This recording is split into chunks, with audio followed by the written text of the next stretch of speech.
Estimados alumnos, buenas tardes. Hoy día vamos a tratar sobre el tema conducción de líquidos, naturaleza del flujo y experimento de Reynolds. Objetivo general del curso de Mecánica de Fluidos 2. Comprender los fundamentos de la mecánica de fluidos de modo que los estudiantes sean capaces de entender el rol que el flujo desempeña en una aplicación particular. Comprender el problema de la conducción de los fluidos tanto en tuberías como en canales. Interpretar, utilizar y aplicar conceptos hidráulicos necesarios para el diseño de tuberías, para el abastecimiento de agua y sistema de canales en un proyecto de irrigación, etc. Conducción de líquidos en tuberías, conductos a presión. Los conductos a presión son aquellos en que la presión interna es diferente de la atmosférica. En esta clase de conductos, las secciones transversales siempre son cerradas y el fluido las llena completamente. Y el movimiento del flujo se efectúa en uno u otro sentido del conducto.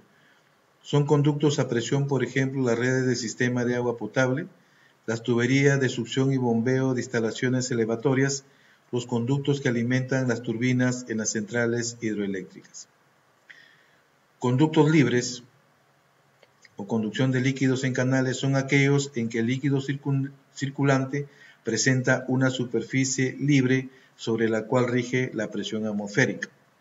Y sabemos que la presión atmosférica en la superficie va a ser cero.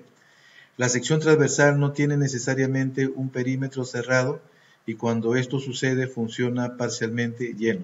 En los conductos libres podemos citar los ríos, las redes de alcantarillado, canales de riego agrícola, canales de navegación, etc.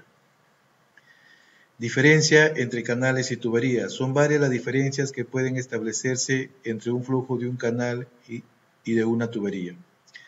El canal tiene una superficie libre que está en contacto con la atmósfera.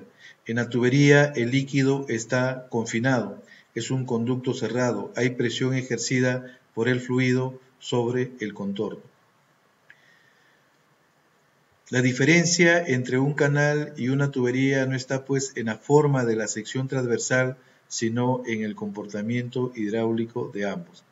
En las tuberías, la presión ejercida por el fluido en cada punto está representada gráficamente por la altura que alcanza el líquido de un pequeño tubo piezométrico, conectado a la tubería, tal como se puede ver en la siguiente figura. En la que P es la presión, y gamma es el peso específico del fluido. La altura que alcanza el fluido en el pesómetro referida a un plano horizontal se denomina cota piezométrica.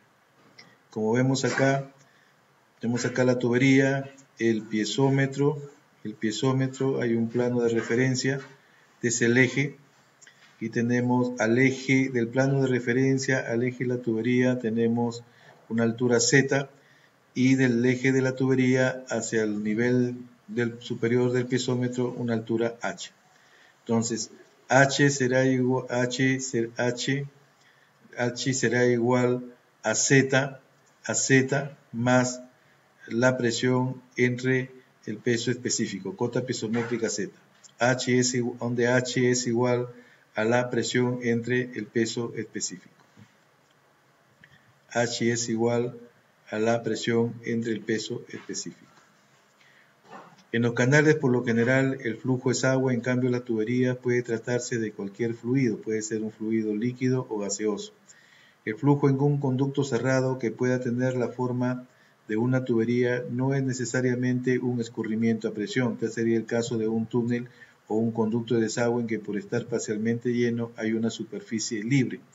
Al haber contacto con la atmósfera a través de la superficie libre, el conducto es hidráulicamente un canal. En lo que respecta a tuberías, la forma más común es la circular, pero no es la única. Hay tuberías de diferentes formas. Hay tuberías de sección cuadrada, de sección rectangular. Otra de la diferencia entre ambos conductos está en la calidad de las paredes,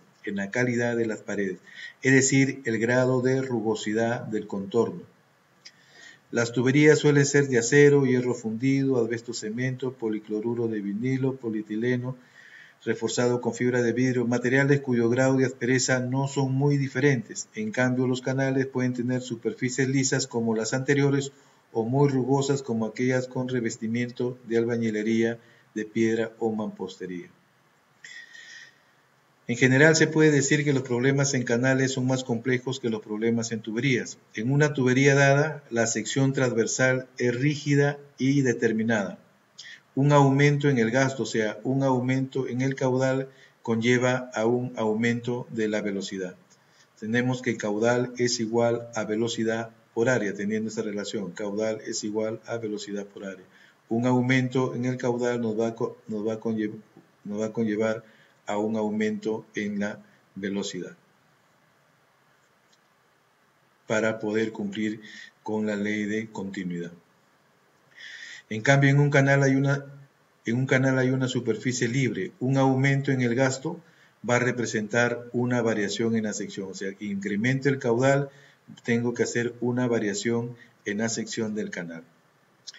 La sección de una tubería es en la mayor parte de los casos circular. Un canal puede ser de ordinario rectangular, trapezoidal, semicircular o de forma cualquiera, o puede tener una mixtura de canal rectangular con trapezoidal o rectangular con semicircular de acuerdo a las necesidades del proyecto.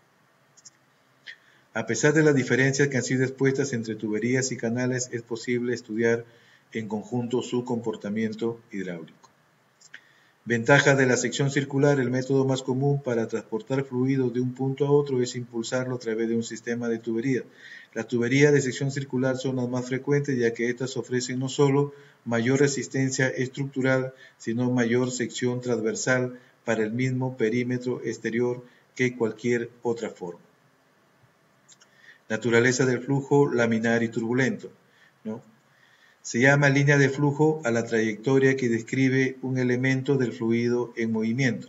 Línea de flujo, trayectoria que describe un elemento del fluido en movimiento. El flujo laminar se produce cuando las láminas del fluido se deslizan suavemente entre sí y no se cruzan.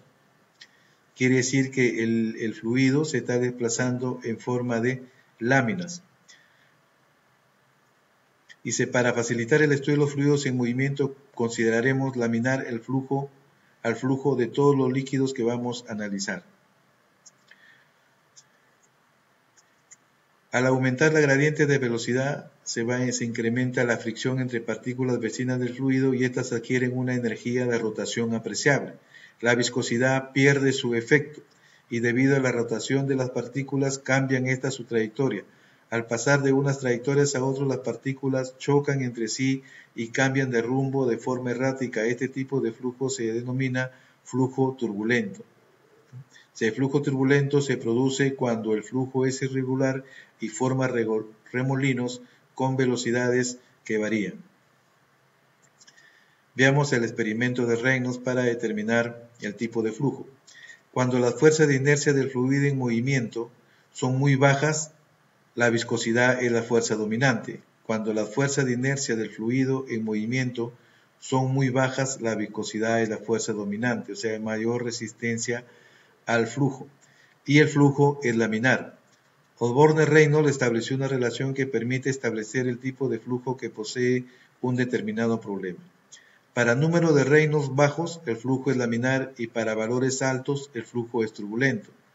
Osborne-Reynolds, mediante un aparato sencillo, fue el primero en demostrar de manera experimental la existencia de estos dos tipos de flujos.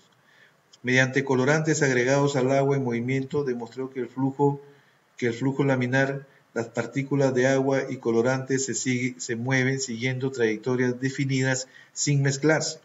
En cambio, en el flujo turbulento, las partículas de tinta se mezclan rápidamente con el agua. Entonces aquí vamos a ver el número de Reynolds como criterio de clasificación del flujo. Para determinar si un régimen es laminar o turbulento, recurrimos al cálculo del número de Reynolds con la siguiente ecuación. El número de Reynolds es igual a la densidad del fluido por la velocidad media dirigida hacia adelante, el diámetro de la tubería y la viscosidad. Si el número de Reynolds es menor que 2000, entonces estamos en un régimen laminar. Si el número de Reynolds es mayor que 2000 y menor que 3000, entonces estamos en un régimen variable inestable, en un régimen de transición. Si el número de Reynolds es mayor que 3000, entonces ya estamos en un régimen turbulento. Aquí tenemos el número de Reynolds, velocidad, número de Reynolds, el número de Reynolds, donde V la velocidad media, velocidad en metros sobre segundo, el diámetro de la tubería en metros, la densidad del fluido en unidades técnicas de masa por metro cúbico o kilogramo por segundo entre m a la cuarta, y la viscosidad absoluta en kilogramo por segundo sobre metro cuadrado, que también es igual a la viscosidad, a la velocidad por el diámetro entre la viscosidad cinemática. En el caso de conducto de sección recta no circular se utiliza como longitud característica el número de Reynolds, el radio hidráulico, y el radio hidráulico que es igual al cociente del área de la sección recta por el perímetro mojado, expresando el cociente en metros.